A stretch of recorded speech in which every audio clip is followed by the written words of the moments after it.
아들의 학교폭력 사건이 논란이 된 정순신 신임 국가수사본부장이 오늘 전격 사퇴했습니다. 야당은 인사라인 문책을 요구하면서 공세 수위를 끌어올리고 있는데요. 또 민주당 이재명 대표 체포동의안 표결을 비롯해서 여야 경색 국면은 당분간 계속될 전망입니다. 이종훈 정치평론가 그리고 차재원 부산가톨릭대 특임교수 오늘 두 분 모시고 전국 이슈 정리해보겠습니다. 어서 오십시오. 안녕하세요. 예, 안녕하십니까. 먼저 오늘 이슈부터 좀 볼 텐데요. 정순신 신임 국가수사본부장이 전격 사퇴했습니다. 임명 하루 만인데 아들의 고등학교 시절 학교폭력 문제가 결정타가 된 거죠? 예, 그렇습니다. 그러니까 아들이 학교폭력 가해자였고 그래서 학교폭력위원회가 이제 강제 전학 조치를 내렸는데 그것에 이제 불복하고 재심 청구도 하고 그리고 이후에 이제 계속 소송전을 제기를 합니다. 그래서 결국은 패소를 해요. 대법원까지 가서. 그럼에도 불구하고 이 소송전이 길어지면서 피해자가 2차 피해를 당하는 그런 이제 일이 전개가 된 거고 이게 이제 아들이 학교 폭력을 자행했다, 가해자였다라고 하는 사실도 중요하지만 많은 분들이 이제 가장 분노했던 대목이 아버지가 이제 그 법조 전문성 이제 그 인맥을 활용을 해서 끝까지 이렇게 소송전을 벌이고 그러면서 이제 이런 그 처리가 지연이 되는 과정에서 결국 아들은 명문대에 입학을 하고 그 과정에서 전혀 불이익도 받지 않고 이런 것들이 이제 알려지면서 굉장히 국민적 분노를 유발을 한 거죠. 그래서 아마 누구보다도 윤석열 대통령이 많이 놀랐을 겁니다. 이런 정도로까지 이렇게 반발이 있을 거라고 예상을 못했을 거기 때문에 그래서 빠른 결정을 내린 것으로 그렇게 보입니다. 네. 그 사이 피해자는 학업도 이제 제대로 못했다 이런 뭐 소식도 전해졌는데 학폭도 문제지만 여기에 대처가 더 문제였다 이런 얘기 해주셨는데요. 사실 법원의 판결문이 좀 알려진 이후에 여론이 급격하게 더 얼어붙은 것 같아요. 맞습니다. 그러니까 지금 그 이 정순신 국가수사본부장 내정자가 사실 이렇게 전격적으로 사의를 표명할 수밖에 없던 국민 여론이 상당히 앉아 지금 이렇게 도와서 버린 측면이 있는데 그것은 아무래도 말씀하신 것처럼 판결문이 공개된 상황이었거든요. 그 판결문에 따르면 이 정순신 이 본부장 내정자가 자신의 법률적인 지식들을 활용을 해서 자신의 아들만 기하다는 생각에 집착이 돼서 이 피해자의 고통을 전혀 외면하는 듯한 모양새가 드러났다는 것입니다. 그리고 당시 이 지금 아들의 문제에 상당히 이제 그러니까 이렇게 자신이 모든 걸 쏟아붓고 있을 때 본인은 서울중앙지검의 인권감독관이었어요. 그렇다고 한다면 국민들 입장에서는 다른 사람들의 인권은 가면 소중하지 않는 것인가? 일종의 내로남불 같은 그런 생각도 할 수밖에 없는 상황이라는 것이죠. 그런 부분들이 상당히 많이 작용을 했기 때문에 결국은 뭐 본인이 자진 사퇴하는 걸로 끝이 났습니다만 그런데 문제는 또 하나 있는 것 같습니다. 이 지금 이 정순신 본부장 내정자와 관련된 이 사안 자체가요. 당시 2018년도에 이분이 이제 그러니까 재심을 신청했을 때 이 지금 모 공영방송의 보도를 통해서 보도가 됐다는 겁니다. 5년 전에 이미 보도가 그렇죠. 됐었던 그렇다고 거죠. 한다면 사실은 이 주변의 동료들, 그 동료들이 지금 상당수가 지금 정권의 깊숙한 지점에 가 계신 분들이거든요. 그분들 입장에서는 상당히 아마 이 지금 정순신 내정자의 이러한 부분들에 대해서 과연 공직의 적합한 부분에 대해서 미리 한 번쯤은 서로 이야기가 되지 않았을까라는 생각이 든다는 것이죠. 그렇다고 한다면 그런 부분들을 무시하고 이분을 이 수사본부장에 내정을 하게 된 그 정도까지 가정에 이르는 과정에 있어서의 지금 이 정권을 운영하는 담당자들의 공직의식 이런 부분들도 상당히 저는 국민적 질타의 대상이 되지 않을까 하는 생각이 듭니다. 일단 뭐 추천을 한 경찰청에서는 이 학폭까지는 몰랐다 이렇게 얘기를 하고 있습니다만은 지금 이런 의혹까지 좀 생각해 볼 수 있다 이런 얘기를 해주셨는데요. 자, 이 정 변호사가 국가수사본부장 자리에서 물러나긴 했습니다만 야당은 인사 검증 라인을 문책해야 한다 목소리를 높였습니다. 각당의 논평 듣고 오시겠습니다. 사안의 심각성이나 국민 정서 등을 고려했을 때 국가적 중책을 수행하기 어렵다는 판단을 더 늦기 전에 한 것은 그나마 다행입니다. 몇 번째 인사 참사인지 셀 수도 없습니다. 윤석열 대통령은 거듭되는 인사 참사에 대해 사과하고 인사 검증 라인을 문책하기 바랍니다. 어떻게 이렇게 참담한 인사가 검증 시스템을 통과했는지 전면적인 재점검에 착수해야 합니다. 검찰 식구 챙기다가 나라 말아먹게 만들 인사입니다. 특히 야당 비판이 상당한데요. 지금 경찰청은 관련 보도 이후에야 이 사실을 인지했다 이렇게 얘기를 하고 있거든요. 추천권자가 윤희근 경찰청장인데요. 이 윤희근 경찰청장에 대한 비판이 지금 거세지고 있는 이런 상황이에요. 네. 그런데 사실은 이제 뭐 이런 고위직, 더군다나 이게 중대 사정기관 아니겠습니까? 그 사정기관의 기관장 임명을 과연 경찰청장이 관계를 했을까, 결정했을까? 네. 그렇게 안 봅니다. 대부분은. 이건 결국은 이제 윤석열 대통령의 인사로 이제 보는 거고요. 바로 그 점에 지금 야당도 지금 집중을 하는 거예요. 예. 그래서 뭐 다 기억하시겠지만 윤석열 정부가 초기에 인사 논란이 뭐 좀 많았습니까? 그리고 그 당시에 또 인사 검증 시스템 논란도 있었는데 결과적으로 그때 이후에 하나도 개선된 게 안 보인다라는 거예요. 그때도 인사 검증 부실했다. 뭐 이런 지적이 이제 나온 바가 있고 그래서 뭐 인사 검증 시스템을 개편하기도 하고 뭐 그랬던 거 아니겠어요? 예. 그런데 그때 이제 이미 나왔던 얘기가 윤석열 대통령이 그 원하면 그냥 그 믿고 거르는 인사 검증이 이루어지는 거 아니냐. 그러니까 선택적인 인사 검증.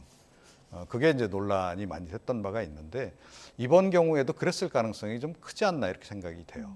그러니까 대통령이 픽을 하니까 밑에서는 그냥 알아서 적당히 검증을 하고 끝내는. 철저히 검증은 안 했다. 그렇죠. 예. 그리고 좀 문제점이 발견되더라도 이 정도는 뭐 그리고 더군다나 뭐 국회 인사검증을 받는 것도 아니고 자 그렇다라고 한다면 그냥 이제 이건 좀 적당히 무시하고 넘어가도 될 거다라고 안이하게 생각했을 가능성이 굉장히 높다 이렇게 좀 생각을 해요. 예. 윤 대통령도 아마 이 부분 전혀 보고를 안 받았다. 전 그렇게 보기는 어렵다고 생각합니다. 중대 사정기관 장인데 전혀 검증이 안 됐을까요? 이런 부분이 다 사전에 얘기가 나왔을 거다. 그런데 재판까지 받았기 때문에. 예, 그런데 이제 이런 정도는 문제가 안 될 거다라고 생각하고 넘어갔던 부분.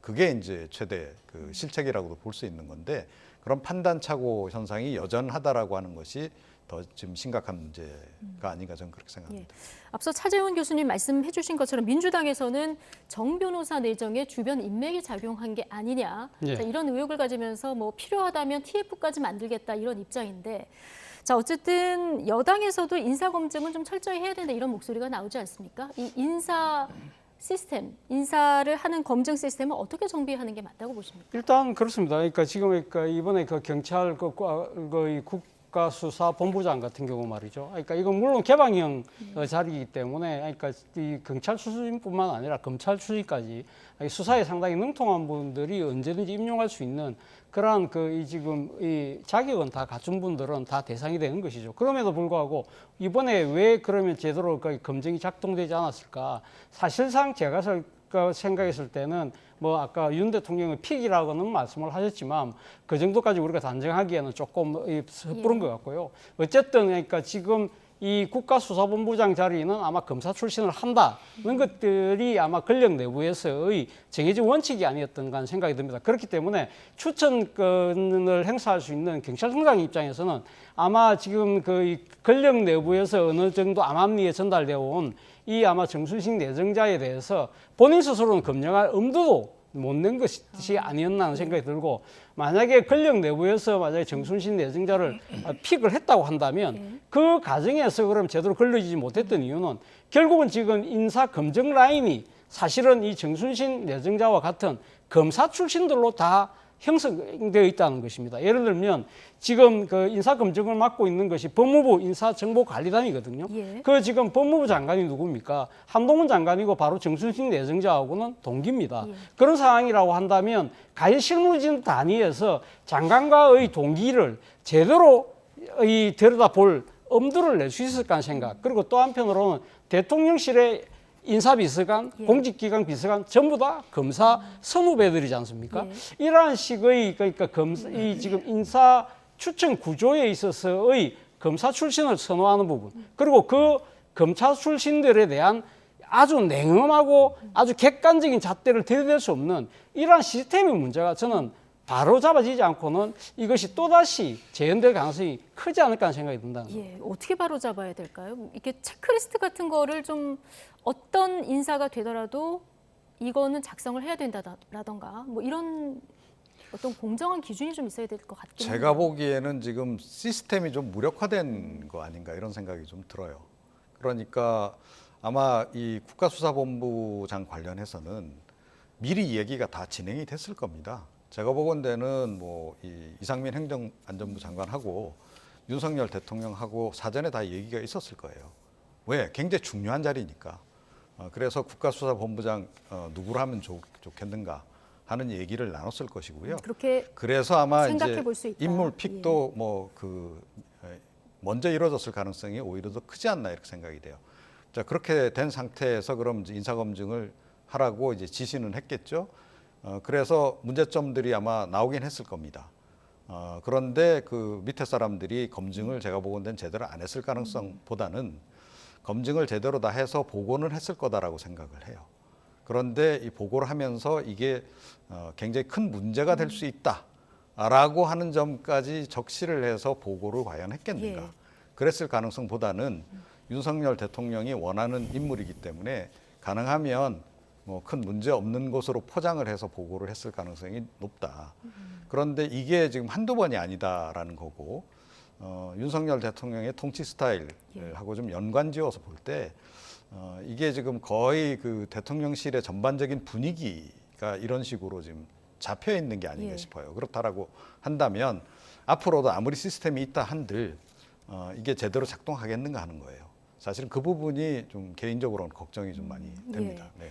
지금 뭐 자녀 관련 사생활 문제는 검증 과정에서 파악하는데 한계가 있다. 이게 경찰청의 설명이기 때문에 어느 정도 이 사실을 사전에 구체적으로 알았는지 이 여부는 저희가 이제 명확하게 어떻게 확인을 할 수는 없는데요. 어쨌든 이 문제와 별개로 해서요. 네. 국가수사본부장이라는 거는 전국의 경찰 수사를 이렇게 진두지휘하는 그런 자리 아니겠습니까? 네. 그런데 검찰 출신이 임명되다 보니까 경찰 내에서는 축구 국가대표 감독직도 검찰 출신이 유력하다지요. 이런 자주 섞인 비판도 나왔더라고요. 이 문제는 어떻게 보십니까? 사실 뭐 앞서도 제가 말씀드린 대로 국가수사본부장은 그 개방형 임용 자리이기 때문에 그러니까 수사 능력이 뛰어난 분을 누구나 다 임용을 할 수 있는 것이죠. 그럼에도 불구하고 이 부분의 검사 출신을 왜 굳이 이 시점에 본부장으로 지금 발탁을 하느냐 부분에서 그러니까 상당한 논란이 된 이유가요. 사실은 2021년도죠. 2021년도에 검경 수사권 조정이 이루어집니다. 예. 거기에 따라서 사실은 이 국가수사본부가 만들어진 것이거든요. 그러니까 검경 수사권 조정이 이루어진 이유는 이 수사를 전체적으로 지휘하는 데다 거기다 기소권까지 갖고 있는 말 그대로 무소불위의 권력을 행사하는 검찰권의 그 남용에 대한 견제 차원에서 상당히 그러니까 경찰의 수사권을 독립시켜 줌으로써 검경관의 일종의 수사권에 대한 견제와 균형을 만들려는 차원에서 이 제도가 생긴 것이거든요. 그런데 지금 안 그래도 지금 이 검찰총장 출신의 대통령 그리고 검사 출신들이 정부 요직을 맡고 있는 이러한 상황에서 경찰의 수사를 총괄하는 이 자리에 검사 출신이 또 온다는 부분에 대해서 상당히 이것은 문제 있는 것이 아니냐는 부분이 있는 것이죠. 그러니까 검경수사권 조정이라는 취지를 무색해 한다는 측면이 있는 것이고요. 그리고 또 하나는 경찰이 상당히 지금 이제 일선 수사를 다 총괄함에 따라서 이 옛날에 있었던 검찰의 수사 중립과 독립성 못지않게 경찰의 수사 중립과 독립성도 중요한데 공교롭게도 지금 정순신 이 내정자가 사실은 윤 대통령하고 상당히 가까운 사이다. 같은 또 이 검찰 조직에서 근무했던 사이다는 측면에서 본다고 했을 때 수사의 중립성과 독립성을 담보할 수 있느냐 부분. 그리고 또 더 나아가서는 사실은 지난번 이 지금 이상민 장관이 행안부에 경찰국을 신설하면서 상당한 논란이 벌어졌잖아요. 그러니까 이 정권의 검찰 장악이라는 이야기까지 나왔는데 여기다 플러스 이 지금 수사까지 검찰 출신이 와서 한다고 할 경우에는 말 그대로 정권이 경찰을 장악하는 그러한 시나리오의 완성본이 아니냐는 비판에 상당히 직면할 수밖에 없다는 측면에서 사실 이번 인사 자체가 원래 문제가 있었다는 지적이 놓을 수밖에 없는 이유가 거기 있는 거죠. 예, 이 아들의 학폭 문제 이전에도 좀 지적이 나왔었던 부분이었는데 자, 그렇다면은 차기 국가수사본부장은 어떤 사람이 임명되는 게 맞다고 보십니까? 경찰 출신으로 임명하는 게 자연스럽죠. 그게 또 합리적이기도 하고. 그러니까 제가 보건대는 이거는 그러니까 문재인 정부 그다음에 민주당이 추진했던 이 검수완박에 대한 그 카드로 지금 이거를 택한 것 같아요. 예. 그래서 지금 검수완박을 사실상 무력화시키겠다. 그래서 이제 어찌됐건 수사 지휘권은 검찰 쪽에서 갖는다 하는 것을, 그리고 검찰이 경찰 위에 있다라고 하는 것을 이제 상징적으로 보여주는 그런 케이스로 아마 선택을 한 것 같아요. 그래서 경찰국 신설했지만 그것만으로도 좀 부족하다라고 이제 본 거고, 실제로 수사기관의 장을 검찰 출신으로 임명을 함으로 해서 사실상 이제 이 경찰 수사 부분도 검찰이 장악해 나가겠다. 이제 그런 건데요. 뭐 저는 검수완박 입법에 상당히 문제점이 있다라고 과거에 지적을 계속했던 사람입니다만, 그럼에도 불구하고 지금 이번 같이 이렇게 국가수사본부장까지 검사 출신으로 임명하는 이런 조치는 너무 과한 조치다.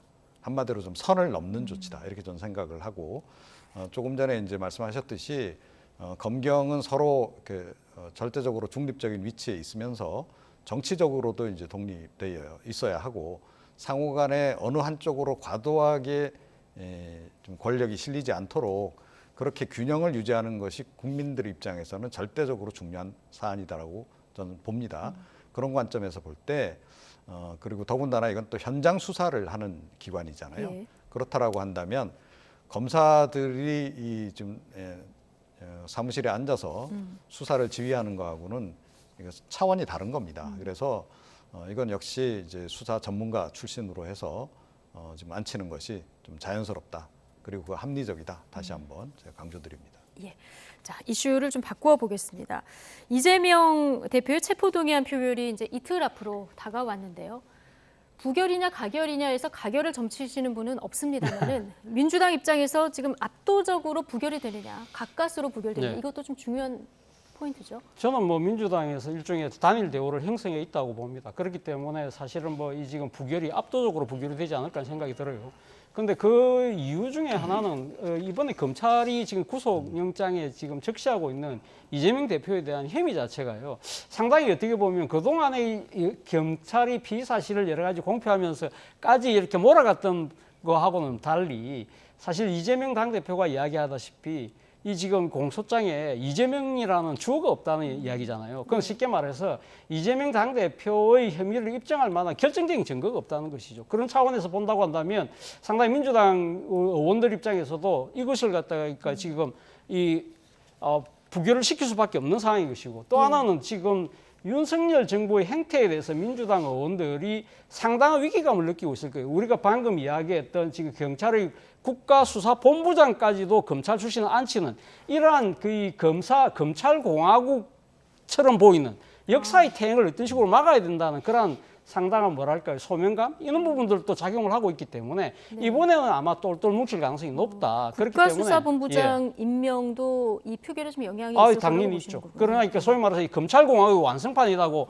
민주당은 생각을 하고 있잖아요. 그런 상황에서 지금 당대표에 대한 검찰의 구속영장을 무조건 우리가 가결시켜 준다고? 이거는 그러면 윤석열 정부가 원하는 대로 우리가 지금 박수 치는 것밖에 더 되는 것이냐? 그거 생각할 수밖에 없다는 것이죠.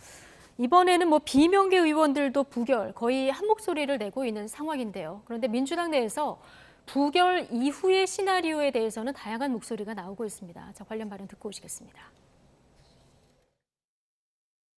지금 확고한 친명 의원들 말고는 의원들 속내가 참 복잡합니다. 서른 의원이 의원총회에서 체포동의안 부결시켜야 된다고 말을 했다는 보도가 있던데. 대동단결해가지고 무조건 부결시키자 하고 끝낸 게 아니고, 그러면 대표가 어떤 행동을 할 거다. 결단이 혹시 대표직 사퇴를 예, 뭐 그렇다는 겁니까? 거예요. 요번에 부결을 시키되 당대표한테 이렇게 결단을 요구하자, 요런 그룹이 하나 있고, 예. 또 어떤 그룹은 검찰 영장이 이렇게 허접하니 심사 당당하게 표결하지 말고 먼저 나가시라, 이런 그룹이 또 있죠. 자기가 억울하다고 했으면, 그렇다면 그동안 불체포 특권 내려놓겠다고 여러 번 공약도 했으면 실질 심사 받지 한번. 그럼 억울하면 굳이 꼭 그렇게 가결에 목맬 필요가 없잖아요. 근데 만약 그랬다가 구속이 돼버리면 어떡하냐? 되면 어때요? 그래 되면은 그 정도의 모험도 안 하고 자꾸 거저먹으려고 세상을 그러면 되나요? 그래. 이재명 대표가 이게 좀 정치를 앞으로 하려고 그러면 좀 감동적인 모습이 있어야 되는데 그 대선에서 지고 그 인천에 그 보궐선거 나가고 한 모양들이 어쩐지 좀 꾀죄죄해 보이잖아요. 네. 자, 유인태 전 사무총장의 목소리까지 듣고 오셨는데요. 자, 어쨌든 이번에는 부결을 시킬 분위기인데요. 그런데 부결 이후에도 이재명 대표에 대한 여러 수사가 지금 전방위로 진행이 되고 있기 때문에 영장 청구가 또 있을 수도 있고요. 자, 그렇게 되면 시간이 지나면서 사퇴 요구가 조금 더 많아질 것이다, 이런 분석이 많은데요. 네, 대통령실에서도 이미 예고를 했지 않습니까? 네, 그래서 체포동의안은 앞으로도 계속 지금 국회 쪽으로 제출될 가능성이 매우 높다. 그리고 그동안 이제 검찰이 수사를 하는 그런 일련의 과정들을 이제 보게 되면 지금 자기네들이 할 수 있는 것들은 다 하겠다, 이런 것으로 좀 보여요. 그래서 절차를 생략 없이 다 진행을 다 할 것 같아요. 그래서 이 체포동의안도 계속 나올 것이고 기소도 이제 순차적으로 이제 다 하지 않을까, 이제 그렇게 예상이 좀 됩니다. 자, 그런데 이제 이와 관련해서 그러면 이제 그 민주당 내에서 뭔가 좀 동요 내지는 사퇴론 이미 나오기 시작하긴 했습니다만 거기 과연 힘이 붙을 것인가 하는 건데 체포동의안 이런 정도로 가지고 이 힘이 붙기는 좀 어려울 거다라고 생각해요. 그래서 역시 이제 기소가 한 계기가 중대 분수령이 될 것 같고 어찌됐건 그래도 기소 이후에도 지금 이재명 대표는 그대로 버티기를 할 가능성이 굉장히 높지 않습니까? 당헌 개정까지 다 해놓고 길도 열어놓은 상태이기 때문에 이제 그래도 일단 사퇴로는 힘을 얻을 것이다. 그 상태에서 만약에 지금 민주당의 지지율까지 더 하락한다라고 전제를 한다면 지지율이 오히려 지금 이재명 대표의 명운을 가를 가능성이 높지 않나. 그래서 20% 초반대까지 만약에 떨어지는 상황이 온다라고 전제하면 총선 직전에 그런 상태로 총선에 임하기는 거의 불가능한 그런 상황 아니겠습니까? 그런 정도 되면 그때는 혹시 모르겠다. 그런데 그 전에는 일부 논란은 좀 있겠으나 과연 그렇게 힘을 받을 수 있을까? 이재명 대표 사퇴로는 그냥 일부의 기록 남기기 차원 정도로 지금 남을 가능성이 현재로서는 높다. 그럴 거다. 그렇게 생각합니다. 근데 이재명 대표 지난번 기자회견에서 보면은 내가 경기도지사 시절에 재판을 받았는데 재판을 받으면서도 내가 도정을 꼴찌해서 1등으로 이렇게 올려놨다, 이 얘기를 한 걸 보면은 대표직을 계속 유지하겠다, 이런 뜻이 담겨 있는 것 같거든요. 그렇죠. 그러니까 지금 사법 리스크 때문에 기소가 된다 하더라도 재판을 하는 과정에서 당무를 소홀히 하지 않겠다는 뜻이 담겨 있습니다만 문제는 경기도지사 때는 사실은 지지율 자체가 그렇게 별 의미가 없잖아요. 그렇지만 이 지금 제1야당의 대표의 입장에서 그것도 내년 4월에 총선을 또 앞두고 있는 정당의 대표라고 한다면 지지율이 결코 무시할 수 없는 상황이죠. 말씀하신 것처럼 앞으로 이재명 대표의 향후 거치는 결국은 민심이 저는 좌우할 거라는 생각이 듭니다. 결국 지금 많은 민주당 의원들이 지금 우려하는 부분이 이재명 대표의 사법 리스크가 결국은 총선 리스크라고 보는 것이죠. 그러니까 이러한 부분들이 계속적으로 지금 당이 발목이 잡힐 경우에는 당이 지금 추구하고 있는 여러 가지 민생 정치 자체가 완전히 이 이재명 대표의 사법 리스크에 이 블랙 이슈처럼, 그러니까 블랙홀처럼 빨려 들어갈 수밖에 없다. 그럴 경우에는 국민적 피로도가 높아지고, 그럴 경우는 제1야당으로서의 이 지금 추구하고 있는 수권 정당, 대안 정당으로서의 모습을 보여줄 수 없다는 그런 고민들, 이런 부분들에 대한 아마 상당히 당내에서의 따가운 목소리도 나올 경우에 이 부분을 과연 어떻게 지금 돌파하느냐를 놓고 상당히 이재명 당대표의 고민도 깊어질 거라는 생각이 듭니다. 결국은 이종훈 평론가 앞서 말씀하신 것처럼 여론 흐름이 굉장히 중요할 텐데요. 갤럽 여론조사에서 보면은 이재명 대표 구속 수사 어떻게 보느냐, 여기에 대해서는 찬성이 49, 반대가 41 이렇게 지금 나타나고 있고요. 또 한편에 민주당 지지율이 최근에 고전을 면치 못했었는데요. 민주당 지지율이 4%포인트 반짝 좀 올랐거든요. 자, 이 두 가지를 봤을 때 어떻게 해석을 할 수 있을까요? 네, 이 이제 그 여론조사 내용 보도를 좀 자세히 보시면 호남에서 갑자기 많이 올랐습니다.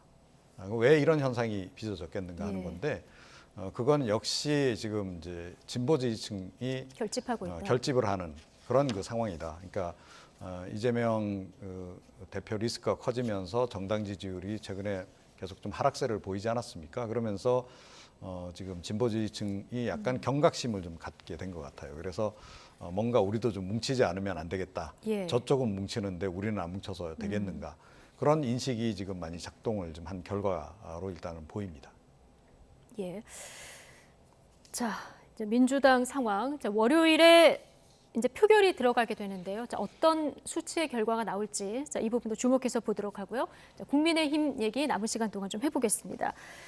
어느덧 전당대회가 이제 10일 정도밖에 안 남았더라고요. 예. 자, 최근 여론조사 결과를 잠시 보실 텐데요. 자, 리얼미터 여론조사 기준으로 좀 보시면 이게 가장 최근이라서요. 김기현 후보 40%대 지지율을 계속 유지하고 있습니다. 최근에 뭐 울산 땅 공세에도 상당했는데 지금 지지율 44% 정도 보이고 있거든요. 자, 그리고 안철수 후보는 1월 말만 해도 43.3, 김기현 후보를 앞섰는데 지금 한 절반 정도로 떨어진 이런 상황입니다. 천하람 후보, 황교안 후보는 좀 오름세고. 자, 이 지지율 흐름 어떻게 읽으십니까? 일단 이번 국민의힘 전당대회를 두고 많은 분들이 의대일이라는 표를 쓰잖아요. 네. 어차피 대표는 김기현이다는 뭐 이야기를 하는데 지금 나타나고 있는 지지율 추이를 보면 상당히 의대일이라는 말 자체가 지금 현실화되고 있는 것이 아닐까라는 생각이 들기 때문에 사실 이번 전당대회 승리는 아마 김기현 후보가 될 가능성이 높다.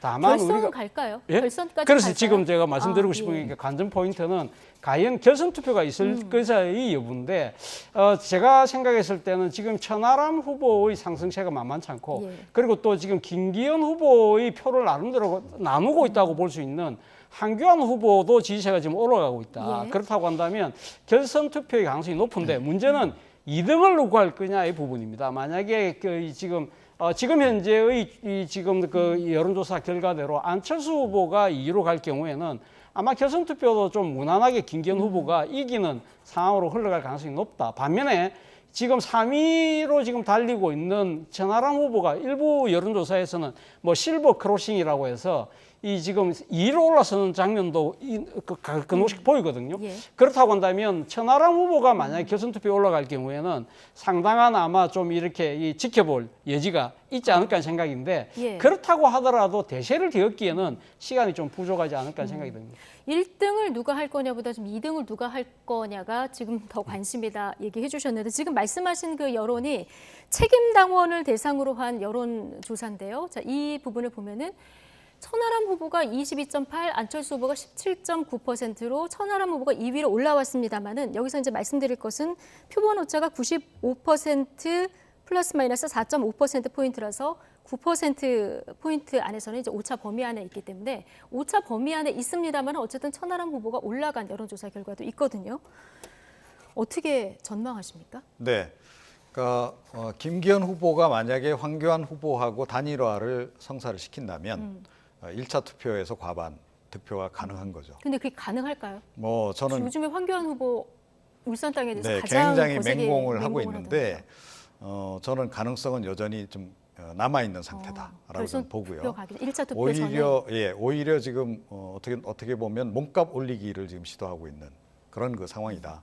그러니까 어차피 뭐 이제 본인 지지율 만약에 본인 투표 결과가 좋게 나오면 뭐 여러모로 도움이 되는 거니까요. 자기 정치적 지분이 커지는 거기 때문에 계속 그런 노력을 지금 하고 있습니다만 그와 동시에 그 단일화에 대한 여지도 아마 여전히 좀 남아 있는 게 아닐까 저는 그렇게 좀 생각을 하고요. 예. 김기현 그 후보의 그 동안의 행보를 보더라도 계속 지금 그런 그 연대에 어떻게 보면 굉장히 노력을 많이 해오지 않았습니까? 그런 맥락에서 추가로 단일화 진행될 가능성이 있다. 이와 관련해서 왜 대통령실이 좀 조용할까? 이게 조금 의아하지 않습니까? 그동안은 김기현 후보의 앞길에 방해가 될 만한 인물이 나서면 맹공을 하고 막 깎아내리고 뭐 이런 식으로 했는데 황 후보에 대해서는 지금 대통령실에서도 별 말이 없어요. 그거는 뭐 어떻게 대응을 해야 될지 정확하게 모르거나 아니면 뭐 결과적으로는 본인들에게 또 김기현 후보에게 플러스가 될 거다라는 뭔가 그런 예. 그런 점을 보고 있기 때문이 아닐까 이렇게 좀 생각을 여러 가지 합니다. 의미로 네. 이제 분석을 해주셨는데 1차 투표 전에 김황연대가 이루어질지 2주 뒤에 좀 확인을 해보도록 하고요. 어쨌든 지금 천하람 변수도 등장했고요. 예. 그리고 지금 네거티브 공방이 좀 거센 이런 상황이다 보니까 국민의힘 전당대회 관심도는 굉장히 올라갔어요. 네. 근데 흥행에는 좀 어떻게 보면 성공한 셈인데 이게 투표율을 높이는 데 큰 도움이 될까요? 저는 뭐 투표율이 좀 상당히 좀 올라가지 않을까 하는 생각이 듭니다. 저는 뭐 사실은 이 네거티브 공방보다도 제가 주목하는 부분은 아무래도 천하람 후보의 선정이라는 생각이 듭니다. 네. 이 사실은 뭐 이게 지금 친윤대 뭐 비윤 내지는 뭐 또 반윤의 대결 뭐 이런 식으로 많은 사람들이 이야기했지만 천하람 후보가 나오면서 사실은 어떻게 보면 혁신 경쟁 뭐 개혁 보수 이런 측면들 때문에 상당히 국민의힘을 그러니까 지지했던 2030의 젊은 세대들 입장에서 나름대로 기댈 희망이 있다고 보는 층들이 꽤 생기고 있는 것 같아요. 그렇기 때문에 상당히 천하람 후보가 지금 강세를 보이고 있다는 측면이 있다고 한다면 아무래도 2030들의 지금 관심이 높아진다는 것은 결국은 투표율의 그러니까 지금 적극적인 참여로 나타날 가능성이 크기 때문에 그럴 경우에는 천하람 후보가 2로 올라서고 그 경우에 결선 투표가 있을 경우에는 상당히 재미있는 양상까지 갈 수 있겠다. 그러나 대세를 뒤엎기에는 아직은 역부족이지 않을까 하는 생각도 조심스럽게 해봅니다. 알겠습니다. 남은 열흘 동안 여론이 어떻게 흘러가는지 좀 지켜보도록 하죠. 이종은 정치평론가, 차재원 부산가톨릭대 특임교수 오늘 두 분과 함께했습니다. 고맙습니다.